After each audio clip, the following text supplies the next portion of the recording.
Oh, before I forget, Maya stirred the conversation the other way. Don't tell anyone that you came from the Red Moon Pack.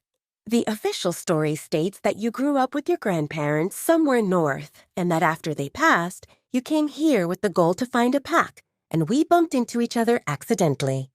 Do you remember the gas station where Alpha Damon went out to purchase snacks on his own? It's the stop where you switched places with Caden. Talia nodded. That's where we met. Feel free to fill in any gaps about your background. Maya spoke and observed Talia, who listened intently with a hint of confusion on her face. Do you know why this seems important? Talia shook her head, indicating that she didn't. If Alpha Edward suspects that we took you secretly, he might accuse us of kidnapping or stealing. Talia's eyes widened. I agreed to come with you. You did, but Alpha Edward doesn't maintain friendly terms with Alpha Damon, and he might use this incident to stir trouble. Talia didn't understand. If they didn't maintain friendly terms, why would Alpha Damon marry Marcy? She told herself not to think about Damon and his complex marital life. He had one Luna called Casey, and he planned to marry Marcy, and she heard that numerous other she-wolves surrounded him. Talia didn't know that polygamy existed in these times. But no matter who warmed his bed, Alpha Damon brought Talia to the Dark Howler's pack, and she accepted without considering that it might have some consequences for him. I didn't mean to make trouble for Alpha Damon or his pack. What should I do? You don't need to do anything, Talia. Maya put her hand over Talia's and gave it a few reassuring gentle taps. Trust in Alpha Damon. He knew what he did when he invited you to come. A possibility exists that nothing bad will happen. But just to stay on the safe side, if anyone asks about your background, don't mention the Red Moon Pack, okay? After Maya left, Talia laid on her bed and stared at the ceiling while thinking about Maya's words and things that happened in the last few days. There existed a mixture of feelings Talia couldn't identify as anything other than uncertainty, which came with restlessness. She didn't know that her coming here could cause trouble for Alpha Damon or his pack. No one cared about her at the Red Moon Pack. It would take them some time to notice that bathrooms didn't get cleaned, but they would probably realize soon that trash cans didn't magically empty every night. But even if they noticed, no one would know it seemed Talia who went missing. They would think that some of the other Omegas slacked because Talia stayed practically invisible. Maybe Anna would miss a person to Billy, but that seemed it. They called her a slave, a roach, a rat. No one called her by her name since Olivia left, so they probably didn't know her name. And now that her hair looked neat and she wore decent clothes, even she would have difficulty recognizing herself. Princess Marcy knew that Talia stayed in the attic, but she returned to the pack recently, and she might think that Talia didn't stay there because she hid in the common rooms with Omegas. Someone of Marcy's status wouldn't lower herself to search for one lowly Omega. At least that's what Talia hoped for. But a chance existed that Omegas wouldn't pick up Talia's duties, and Luna Layla and Alpha Edward might find out that the woman from the attic went missing. If that happened, what would Alpha Edward do? Would he really cause issues for Alpha Damon? In that case, what would Alpha Damon do? Alpha Damon seemed eccentric, and Talia felt unsure if he represented a good person or not. But the fact that he took her with him from the Red Moon Pack, regardless of the risks, confused Talia. No matter what his personality seemed, she felt confident that if he needed to pick between his pack and her, he would discard her in a heartbeat. Why would he risk anything for her? She represented nobody. He represented an alpha, and he had the right to act and behave any way he wanted. His status allowed him to treat people based on his mood, and Talia found that nerve-wracking. One moment, he shared a bed with her, pressed her against him, applied medicine on her wounds, fed her, and then he looked at her like she seemed dirty while Casey accused her of stealing, and he did absolutely nothing. Actually, by staying silent, he supported the bully. That confirmed her theory that Alpha Damon extended his hand to help her, but if he needed to pick between her and someone more important, she would get left behind. Maybe Alpha Damon had an identical twin, One seemed kind and uncomfortably clingy, while the other seemed distant and heartless.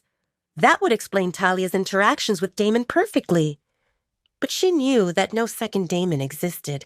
Only one existed, and he seemed extremely unstable. Talia firmly resolved to leave as soon as she could, and she didn't know where to go, but she felt confident that staying in this pack house didn't seem healthy. Talia didn't want to bump into Casey or Damon, but hiding in this room didn't seem practical. Even if no one chased her out, eventually hunger would force her to find food, and she didn't want anyone to accuse her of stealing again. More than beatings and name-calling, Talia felt hurt by injustice. She didn't steal. She only did what they told her seemed okay. And Stephanie said that no areas of the pack house stayed off limits, and that Talia could come to the kitchen and eat any time. Talia's eyes burned, but she refused to cry. Talia didn't represent a crybaby. Her current situation didn't look good, but Talia knew that she would come up with something as long as she calmed down and thought rationally. She would take advantage of staying here until she healed, and by then she would have a plan ready. Her current tasks: eat and sleep. She ate before showering, so now it seemed time to rest, and everything else would come later. Talia hugged a pillow and drifted off to sleep. Damon spent most of the day with his warriors, training. After last night's call to find Talia, Damon wanted to ensure that no gossips spread, and he knew that his presence would assure them how everything seemed fine. While sparring with his best warriors, Damon took his time to reflect on the events from last night. He didn't know if Talia just got lost or really planned to leave, but he knew that she went into the forest on her own, even though he told her not to. How dared she defy him? Ugh! A muffled cry reminded Damon that he sparred with a warrior, and he nearly choked him. Damon loosened his hold. Good job. Keep on practicing. Next. Damon went through the report in his head over and over again. He felt anxious to the point of madness because the search took so long. His warriors had amazing skills, not just in fighting, but in tracking as well. Yet no one managed to pick up Talia's scent. The patrol who found her nearly tripped on her. If they stood a few steps away, they would pass next to her. Damon concluded that if Talia didn't stop on her own, she could easily escape his grasp. Part of him felt curious about how that seemed possible, and part of him admired Talia's skills. But mostly, he felt dejected and frustrated because he came so close to losing her. Damn it! How could one woman escape his pack house and avoid so many patrols like it seemed nothing? Ah! A cry pulled Damon out of his thoughts, and he realized that he dislocated the shoulder of his sparring partner. Damon glanced to the side. Medic! Get him out of here! Next! Warriors usually felt eager to take pointers from their alpha, but today they felt reluctant to get on the mat with him. Something seemed off. Unaware of the wary gazes of his warriors, Damon continued sparring with his next victim. Cough, cough. With his next partner, while his mind stuck on the woman with copper-colored hair. Damon couldn't believe that he felt anxious while thinking about Talia's safety, yet he found her sleeping in the forest like everything seemed fine. He felt confident that Talia sent him a message, how she couldn't get controlled or manipulated. He had no intention of controlling her, but he needed her to stay close, in the visible range, preferably in touching distance. Damon felt infuriated. From the moment he saw Talia in the forest, he wanted to teach her a lesson in obedience. No one defied him and got away with it. No one. But he couldn't bring himself wake her up. She slept so peacefully in his arms, and she even rubbed her cheek on his chest. The sparks made him dizzy, and he exhaled helplessly. And then he placed her on the bed and covered her up, and he sat next to Talia while holding her hand until late morning. Please subscribe to the Pocket FM YouTube channel and press the bell icon for instant notification. Check out our channel for more such exciting shows.